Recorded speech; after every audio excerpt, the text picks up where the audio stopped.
ভাবুন তো, যেই মানুষটা কয়েকদিন আগে ওসমান হাদির পাশে বৈঠক করেছে, যার সাথে হাসি মুখে কথা বলেছিল হাদি, আজ সেই মানুষই গুলি বর্ষণের ঘটনায় জড়িত সন্দেহভাজন। নাম কি জানেন? ফয়সাল করিম মাসুদ, ছদ্মনাম দাউদ বিন ফয়সাল। সাবেক ছাত্রলীগ নেতা, ঢাকা মহানগর উত্তর সহ আদাবর ছাত্রলীগের সাবেক সভাপতি। জাহাঙ্গীর কবির নামক আসাদুজ্জামান খান কামালের বিশ্বস্ত অনুসারী বলেও কিন্তু পরিচিত। 9 ডিসেম্বর বৈঠকের ছবিতে লাল বৃত্ত দেওয়া সেই মানুষটি হাদির ঠিক বাম পাশে বসেছিল। একই ঘর, একই হাসিমাখা পরিবেশ, কিন্তু সে মুখোশে নিচে ছিল খুনির চরিত্র। হাদির পাশে বসা ছিল সেই মানুষটা। সে হয়তো অপেক্ষা করছিল কখন রাস্তা ফাঁকা হবে, কখন হাদিকে আমি একটু একা পাবো, কখন সবচেয়ে কাছ থেকে আমি গুলি করতে পারবো। এটাই তো সবচেয়ে ভয়ঙ্কর সত্য। খুনিরা হঠাৎ করে আসে না, তারা আমাদের কাছেই থাকে, আমাদের মধ্যেই থাকে, বন্ধুর মতো, কর্মীর মতো, সমর্থকের মতো, অন্যদের মতোই সাধারণ পোশাকে, সাধারণ চেহারায়। আমরা শুধু টের পাই না। ওসমান হাদির মাথায় যে গুলিটা লেগেছে, চিকিৎসকদের ভাষায় এটাকে বলে পয়েন্ট ব্লাঙ্ক, অর্থাৎ একেবারে কাছ থেকে করা শট। এক পাশ দিয়ে ঢুকেছে, অন্য পাশ দিয়ে বেরিয়ে গেছে। এটা কি বার্তা দেয় জানেন? শুধু একটি হত্যার উদ্দেশ্যে নিশ্চিত করা। এটা এমন একটি পরিকল্পনা যেটি সাধারণ কোনো হামলা হতেই পারে না। এটা ছিল টার্গেটেড কিলিং।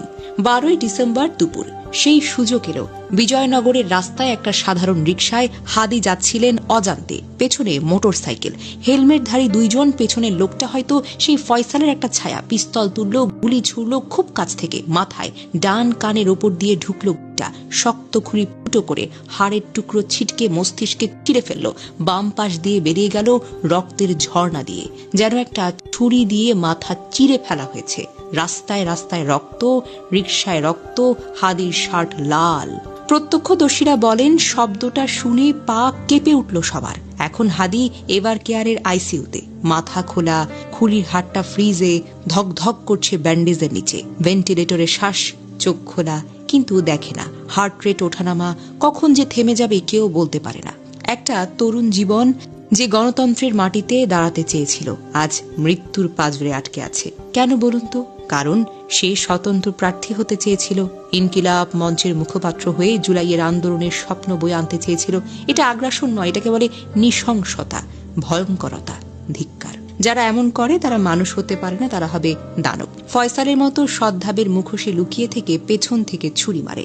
জাহাঙ্গীর কবির নানকের মতো শক্তি যারা পুরনো রাজনীতির ছায়ায় বসে নতুন স্বপ্ন মারতে চায়, তারা ভুল করে না, তারা পরিকল্পনা করে। প্রচারণার টিমে ঢুকে বৈঠকে পাশে বসে হাসতে হাসতে খুনের মানচিত্র আঁকে। আজ ওসমান হাদি লাইফ সাপোর্টে মৃত্যুর সঙ্গে লড়ছেন, আর আমরা দেখছি খুনিরা কিভাবে ছদ্মবেশে আমাদের মাঝেই ঘুরে বেড়ায়, আমাদের টেবিলে বসে, আমাদের হাত ধরে করমর্দন করে, আর সুযোগ পেলে গুলি ছোড়ে।